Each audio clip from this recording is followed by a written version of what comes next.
Afternoon, guys. This is the first sort of Q&A that I've done, and all I'm going to do is go through a few of the comments over the last month and see what people are asking. A lot of the questions that I get asked are always the same, so I think it will be interesting just to answer a few of them on here, rather than me constantly having to type out the same questions every single day. So, let's begin. Here we go. Okay, so I'm going to start with a guy called Raha Gaming. Hi Andy, love the videos. I was just wondering what gloves you were wearing, brackets the Nike ones, because I can't find many which are comfy to shoot with. That's a good question. My gloves that I use are just some Nike running gloves. They are pretty cheap. I think they cost me about £15 from Sports Direct or JD or somewhere like that.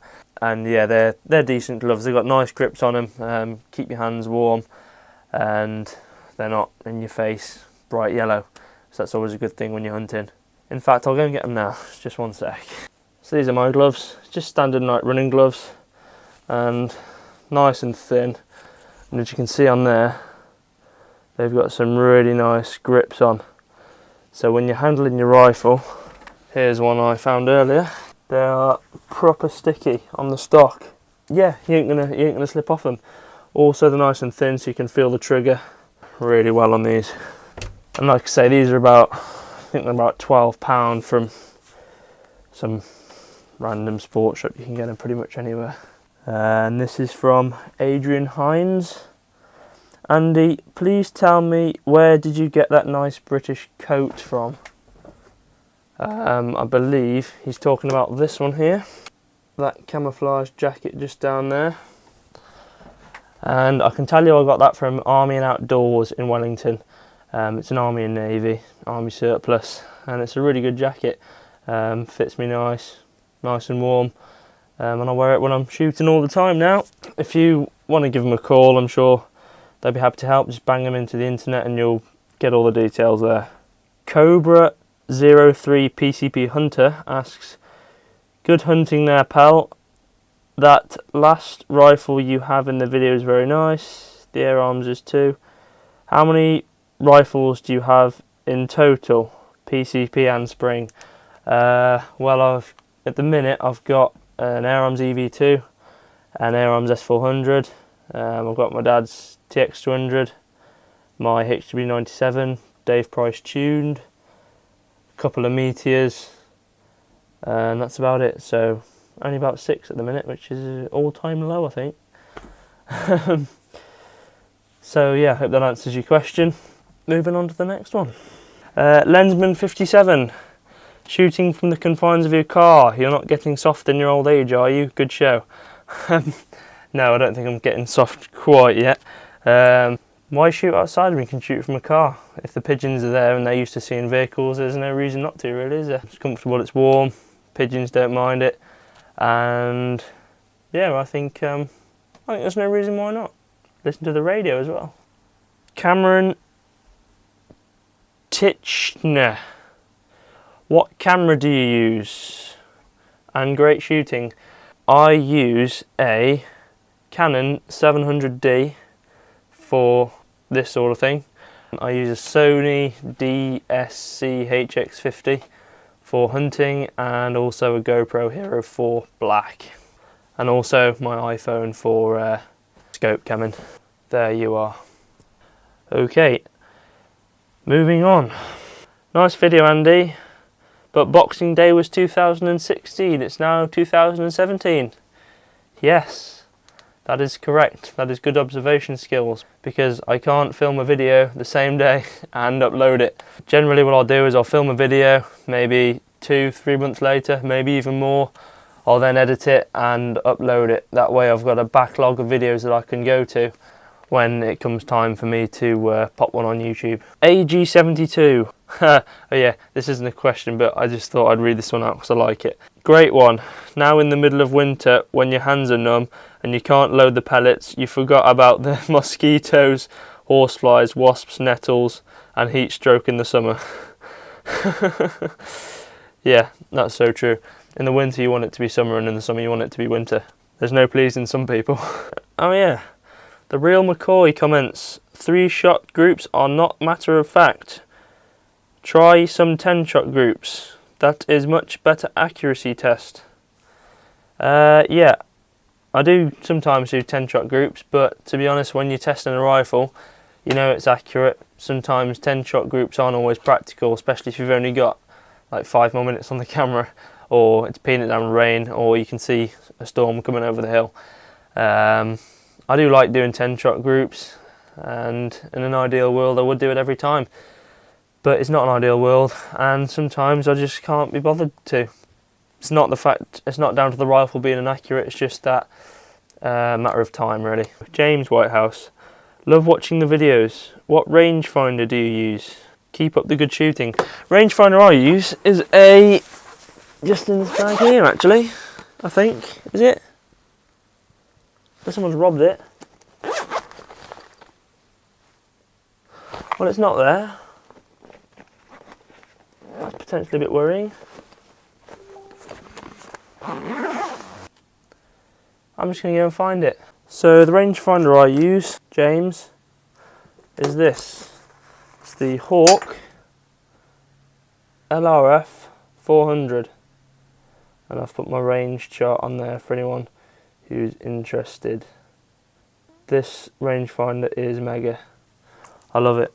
Goes out to 400 meters, hence the name, and never really misses a beat. I've had an LRF 600 in the past. That one let me down, it broke. I contacted Hawk about it and they just sent me a new one straight out. Customer service wise and everything like that. Oh, and the one I bought originally was second hand and didn't have the receipt, so I still got a lot of money off. But this one does angles, it does shooting in the rain, it does everything you need for an air rifle hunt really. Yeah, pinpoint precision. What's that really? Original Marky Boy says, am I being blonde? Does changing the magnification on the sight also change the zero? No, it doesn't change the zero. If you zero at 30 yards and you're on 10 mag, let's say, then each and every time you change your magnification, you'll still be zeroed at 30 yards unless you've got a really crap scope. Otherwise, you might have some problems. But if you have a crap scope, sell it and buy a better one. Or don't sell it and just don't change your magnification. Yeah, the only thing the magnification does change is your holdover and your aim points. If you're shooting 10 magnification, you zero it at 30 yards, then you take it out to 50 yards. Let's say that's 2 mil dots drop. Oh, let's not say that. Let's say it's 1.5 mil dots drop. If you then take that out, drop the mag down to 5 mag, it would no longer be 1.5 mil dots. It would be 1 3/4, I want to say.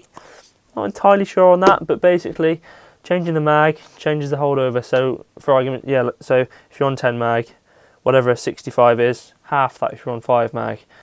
And then if you go up to 20 mag, double it. So instead of 1.5, it would be 3 mil dots on 20 mag. Unless you've got a first focal plane scope, and then you're laughing because you don't have to change anything. Hi Andy, would you recommend a 25 yard zero for my HW 100 KT for general hunting? You seem to know your stuff, what do you think? Depends what calibre it is. If it's a 2.2 for hunting, yeah, I would say go about 25 yards. If it's 177, I'd go 30 yards for hunting. Only reason behind that is, if you zero at 30 yards for the 177, you're going to have less drop at say 50 yards than you are if you zero at 25 yards.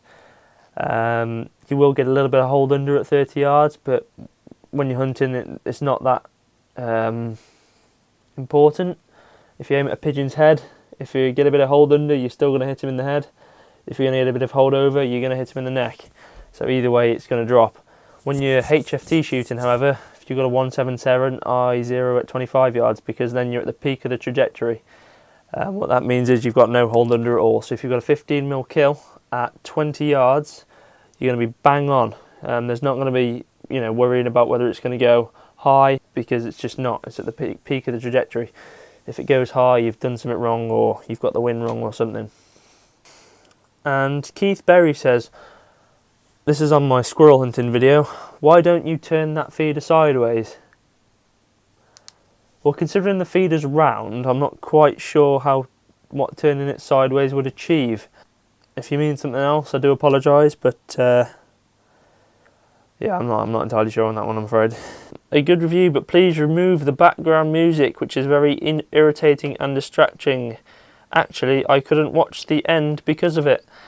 Again, if you don't like the music or you don't like the background music, then feel free not to watch. I'm not forcing you to be here.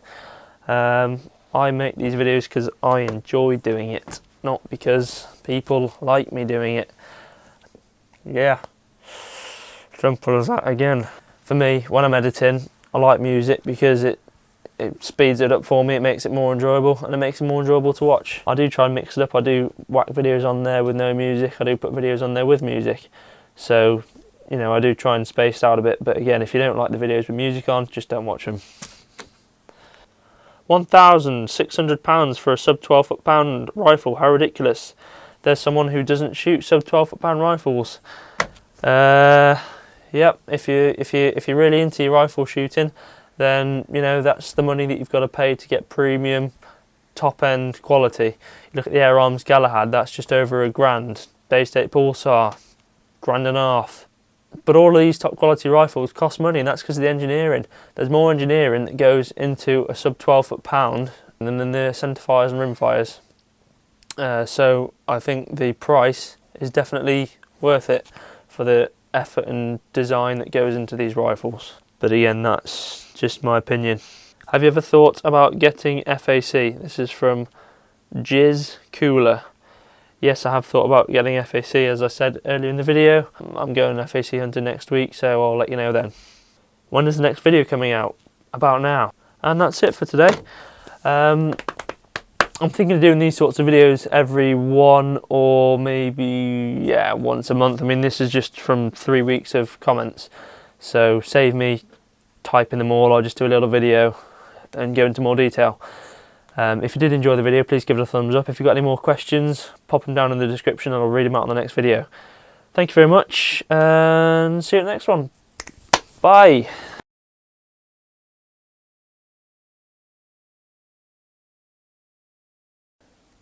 Good afternoon, guys. No, just now.